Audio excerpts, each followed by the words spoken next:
नमस्कार, अपना उत्तराखंड में आप सभी का स्वागत है। मैं हूं नीरू। करते हैं खबरों की शुरुआत। उत्तराखंड में वोटिंग से पहले उत्तराखंड के मुख्यमंत्री पुष्कर सिंह धामी का एक बड़ा बयान सामने आ गया। धामी ने कहा कि हम यूनिफॉर्म सिविल कोड लागू करेंगे, कमेटी बनाकर ड्राफ्ट तैयार किया जाएगा और फिर इस कानून को लागू किया जाएगा। तो यूनिफॉर्म सिविल कोड की बात छेड़ दी है सीएम धामी ने। सरकार बनते ही ड्राफ्ट बनाया जाएगा और फिर इस कानून को लागू किया जाएगा। उत्तराखंड की सांस्कृतिक आध्यात्मिक विरासत की रक्षा, यहाँ के पर्यावरण की रक्षा और राष्ट्र रक्षा के लिए उत्तराखंड की सीमाओं की रक्षा, ये तीनों ही आज उत्तराखंड ही नहीं बल्कि पूरे भारत के लिए अहम है। इस दृष्टि से आगामी नई बीजेपी सरकार अपने शपथ ग्रहण के तुरंत बाद न्यायविदों, सेवानिवृत्तजनों, समाज के प्रबुद्धजनों और अन्य स्टेक होल्डरों की एक कमेटी गठित करेगी जो कि उत्तराखंड राज्य के लिए यूनिफॉर्म सिविल कोड का ड्राफ्ट तैयार करेगी।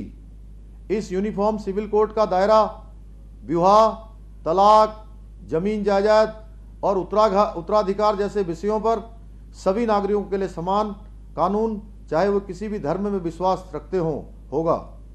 ये यूनिफॉर्म सिविल कोड संविधान निर्माताओं के सपनों को पूरा करने की दिशा में एक अहम कदम होगा और संविधान की भावनाओं को मूर्त रूप देगा।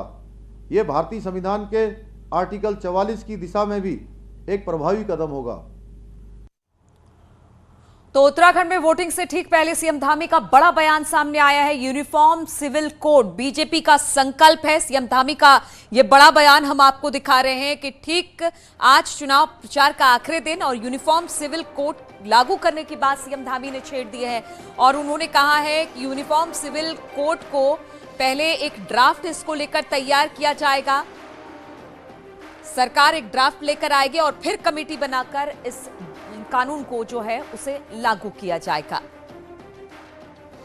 तो और यूनिफॉर्म सिविल कोड बीजेपी का संकल्प है और इसको यूनिफॉर्म सिविल कोड लागू करने को लेकर उत्तराखंड सीएम पुष्कर धामी ने बयान देने के बाद अब ट्वीट भी किया है। धामी ने लिखा कि अब समाज में धर्म, जाति और समुदाय के पारंपरिक रूढ़ियां टूट रही है, इसलिए समय आ गया है कि देवभूमि में सभी नागरिकों के हितों को सम्मान देते हुए सर्वस्पर्शी विकास की अवधारणा को सुनिश्चित करते हुए समान नागरिक समान अधिकार दिया जाए। तो समान नागरिक समान अधिकार की बात पुष्कर सिंह धामी की है। उन्होंने कहा कि यूनिफॉर्म सिविल कोड लागू किया जाएगा अगर हमारी सरकार आती है तो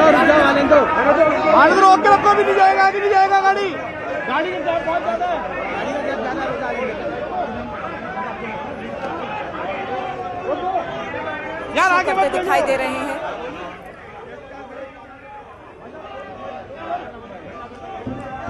और सहारनपुर में पीयूष गोयल को आप देख सकते हैं, बीजेपी प्रत्याशी के लिए वोट मांगते नजर आ रहे हैं। भीड़ वहां पर काफी ज्यादा है और बीजेपी का प्रचार अभियान लगातार जारी है। सहारनपुर में जनसंपर्क अभियान करते पीयूष गोयल दिखाई दे रहे हैं। तो रोड शो पीयूष गोयल का और जैसे जैसे चरणबद्ध तरीके से ये चुनाव आगे बढ़ता जा रहा है, अलग अलग विधानसभा क्षेत्रों में इसी तरह से चुनाव प्रचार देखने को मिल रहा है।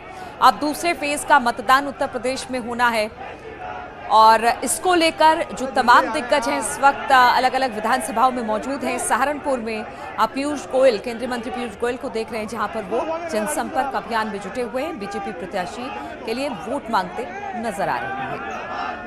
इसको चलने मत देना, हल्के हल्के, बहुत हल्के हल्के, लाइटली।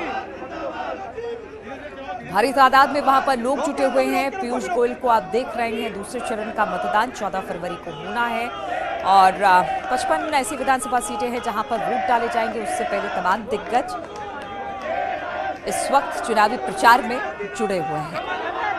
झंडा चाहिए।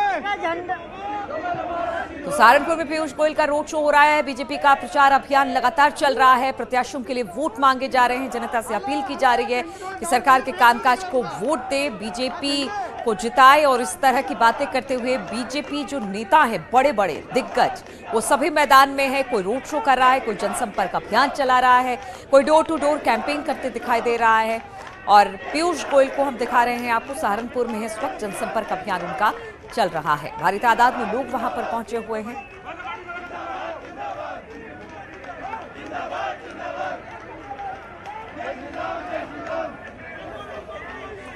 तो सहारनपुर में जनसंपर्क अभियान, पीयूष गोयल का जनसंपर्क अभियान चल रहा है। भारी तादाद में लोग वहां पर पहुंचे हुए हैं। सभी से पार्टी को और पार्टी प्रत्याशियों को वोट देने की अपील कर रहे हैं। और उत्तराखंड में वोटिंग से पहले उत्तराखंड के मुख्यमंत्री पुष्कर सिंह धामी का बड़ा बयान सामने आया है। धामी ने कहा कि हम यूनिफॉर्म सिविल कोड लागू करेंगे, कमेटी बनाकर ड्राफ्ट तैयार किया जाएगा और फिर इस कानून को लागू कर दिया जाएगा। बीजेपी लगातार यूनिफॉर्म सिविल कोड के मुद्दे को उठाती रही है, काफी ज्यादा इस पर बहस भी हुई है और एक बार फिर से जब उत्तराखंड में चुनाव है और 14 तारीख को मतदान होना है, ठीक उससे पहले आज प्रचार थम जाएगा। ठीक उससे पहले सीएम धामी ने यूनिफॉर्म सिविल कोड का मुद्दा उठाया। उन्होंने कहा कि जब हमारी सरकार आएगी तो उस पर कानून बनाया जाएगा, ड्राफ्ट तैयार किया जाएगा और ड्राफ्ट बनाने के बाद इस कानून को लागू कर दिया जाएगा। उत्तराखंड की सांस्कृतिक आध्यात्मिक विरासत की रक्षा, यहाँ के पर्यावरण की रक्षा और राष्ट्र रक्षा के लिए उत्तराखंड की सीमाओं की रक्षा, ये तीनों ही आज उत्तराखंड ही नहीं बल्कि पूरे भारत के लिए अहम है। इस दृष्टि से आगामी नई बीजेपी सरकार अपने शपथ ग्रहण के तुरंत बाद न्यायविदों, सेवानिवृत्त जनों, समाज के प्रबुद्ध जनों और अन्य स्टेक होल्डरों की एक कमेटी गठित करेगी जो कि उत्तराखंड राज्य के लिए यूनिफॉर्म सिविल कोड का ड्राफ्ट तैयार करेगी। इस यूनिफॉर्म सिविल कोड का दायरा विवाह, तलाक, जमीन जायदाद और उत्तराधिकार जैसे विषयों पर सभी नागरिकों के लिए समान कानून, चाहे वो किसी भी धर्म में विश्वास रखते हों, होगा। ये यूनिफॉर्म सिविल कोड संविधान निर्माताओं के सपनों को पूरा करने की दिशा में एक अहम कदम होगा और संविधान की भावनाओं को मूर्त रूप देगा। ये भारतीय संविधान के आर्टिकल 44 की दिशा में भी एक प्रभावी कदम होगा। और यूनिफॉर्म सिविल कोड लागू करने को लेकर उत्तराखंड सीएम पुष्कर धामी ने बयान देने के बाद ट्वीट भी किया है। धामी ने लिखा कि जब समाज में धर्म, जाति और समुदाय की पारंपरिक रूढ़ियां टूट रही हैं, इसलिए समय आ गया है कि देवभूमि में सभी नागरिकों के हितों को सम्मान देते हुए सर्वस्पर्शी विकास की अवधारणा को सुनिश्चित करते हुए समान नागरिक समान अधिकार दिया जाए।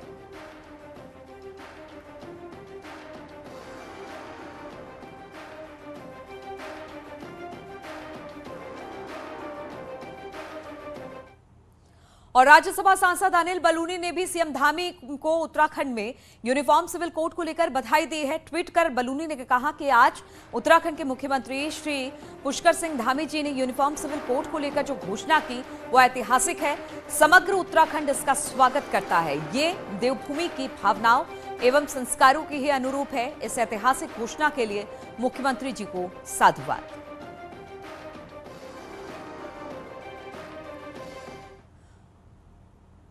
और बीजेपी के राष्ट्रीय महासचिव संगठन बीएल संतोष ने धामी के बयान पर ट्वीट कर लिखा है कि बीजेपी की नई सरकार यूनिफॉर्म सिविल कोड का ड्राफ्ट तैयार करने के लिए कमेटी बनाएगी।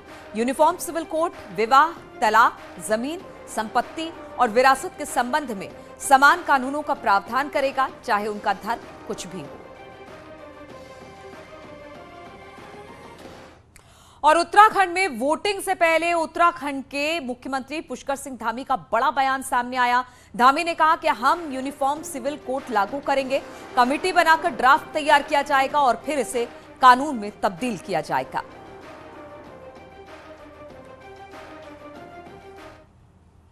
इसको पूर्ण करने की दिशा में कदम उठाया जाएगा।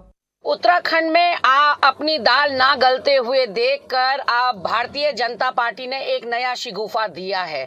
मुख्यमंत्री पुष्कर सिंह धामी ने यूनिफॉर्म कॉमन सिविल कोड लागू करने की बात कही है। मैं पूछना चाहती हूं इन भाजपाइयों से, केंद्र में आप 7.5 साल से काबिज हैं सत्ता पर और यहां प्रदेश के अंदर पिछले 5 साल से आप सत्ता की मलाई चाट रहे हैं। तब आपको किसने रोका था यूनिफॉर्म सिविल कोड लागू करने के लिए? आज जब आपके नेता, आपके स्टार प्रचारक, आपके आपकी ही किरकिरी करा रहे हैं, जिनसे आपको उम्मीद थी कि वो आपके वोटों में बढ़ोतरी करने आएंगे, एक एक करके प्याज की तरह परतें आपकी उतर रही हैं। ऐसे में न विकास के नाम पर आपके पास कोई जवाब है, न आपके पास रोजगार के नाम पर कोई जवाब है, न महंगाई को लेकर कोई जवाब है। तो आपने एक नया तीर निकाला है जिसको आप सोच रहे हैं कि सारे तीर सारे हथियार तो काम नहीं आ रहे हैं। ब्रह्मास्त्र के रूप में आपने ये यूनिफॉर्म कॉमन सिविल कोड की बात जो कही है, पुष्कर सिंह धामी जी से कहना चाहती हूं कि जनता पर इसका कोई असर नहीं पड़ता। उत्तराखंड के एक यूनिक कल्चर है और लंबी साल तक सिविलाइजेशनल हिस्ट्री उत्तराखंड के इस देवभूमि में है। इसको प्रोटेक्ट करने के लिए और ये यूनिक कल्चर को और शक्ति देने के लिए यूनिफॉर्म सिविल कोड का ये जो निर्णय है वो बहुत महत्वपूर्ण होगा। मैं युवा मोर्चा के सभी कार्यकर्ता की ओर से पुष्कर सिंह धामी जी को मैं बधाई देता हूं। और रुकेंगे छोटे से ब्रेक के लिए।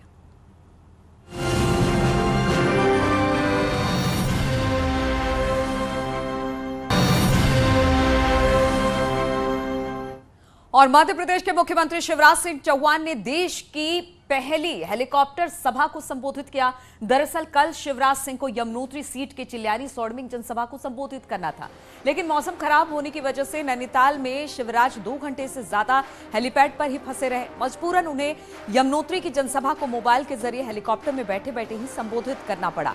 वहीं शिवराज ने खुद को मामा और यमुनोत्री में दोबारा मामी के साथ आने का वायदा भी जनता से किया।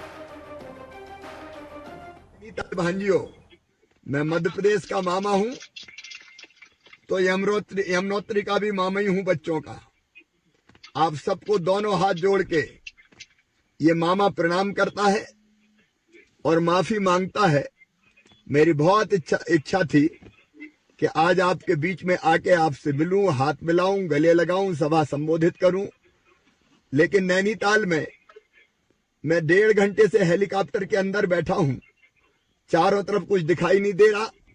हमारी कोशिश ये थी कि जैसे ही मौका मिले तो मैं हेलीकॉप्टर से नीचे ही नहीं उतरा कि वैसे ही उड़ के यमुनोत्री पहुंच जाऊं। और रुकेंगे आप छोटे से ब्रेक के लिए।